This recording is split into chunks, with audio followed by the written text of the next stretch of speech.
கோவையில் தெருநாய்களின் தொல்லை நாளுக்கு நாள் அதிகரித்து வரும் நிலையில் 7 மாதத்தில்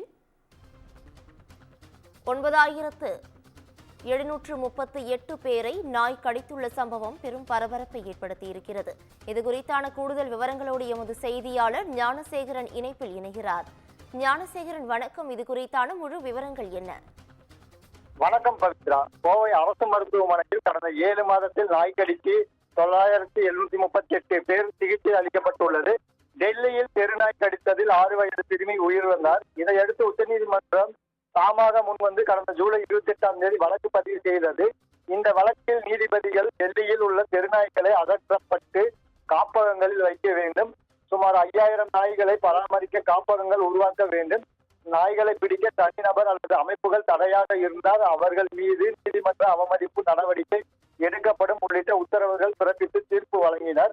நாடு முழுவதும் இதற்காக ஒரு தரப்பினர் எதிர்ப்பும் ஒரு தரப்பினர் ஆதரவும் தெரிவித்து வருகின்றனர். இந்நிலையில் உச்சநீதிமன்ற உத்தரவை தமிழ்நாட்டிலும் செயல்படுத்த கோரிக்கை வைத்து வருகின்றனர். தமிழ்நாட்டில் நாய்க்கடியால் அதிகம் பாதிக்கப்பட்ட மாவட்டமாக சேலம் மாவட்டம் உள்ளது. கோவை மாவட்டத்தில் தெருநாய்களின் எண்ணிக்கை நாளுக்கு நாள் அதிகரித்து காணப்படுகிறது. ஒவ்வொரு ஆண்டும் நாய்க்கடியால் 23,000க்கும் மேற்பட்டவர்கள் பாதிக்கப்பட்டு வருகின்றனர். இதனால் கோவை அரசு மருத்துவமனையில் 14,000க்கும் மேற்பட்டவர் சிகிச்சை பெறுகின்றனர். கோவை மாவட்டத்தில் உள்ள அனைத்து தெருக்களிலும் தெருநாய்களின் எண்ணிக்கை தொடர்பாக நடத்திய கணக்கெடுப்பின்படி சுமார் 1,20,000க்கும் மேற்பட்ட தெருநாய்கள் இருப்பதாக தெரிய வந்துள்ளது. இதில் பல நாய்கள் குழந்தைகள் முதல் பெரியவர்கள் வரை அனைத்து தரப்பினரையும் துரத்தி சென்று கடிக்கிறது.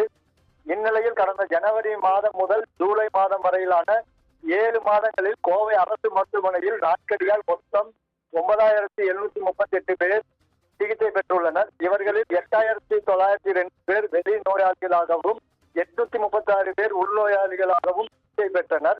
இது தவிர 9 பேர் ராபிஸ் பாதிக்கப்பட்ட நாயால் கடிக்கப்பட்டு உள்ளனர். நாய்க்கடியால் சிகிச்சைக்கு வந்தவர்கள் சுமார் 9000 டோஸ் ARV தடுப்பு செலுத்தப்பட்டுள்ளதாக மருத்துவர்கள் தெரிவித்துள்ளனர். பவித்ரா, கூடுதல் விவரங்களுக்கு நன்றி ஞானசேகரன்.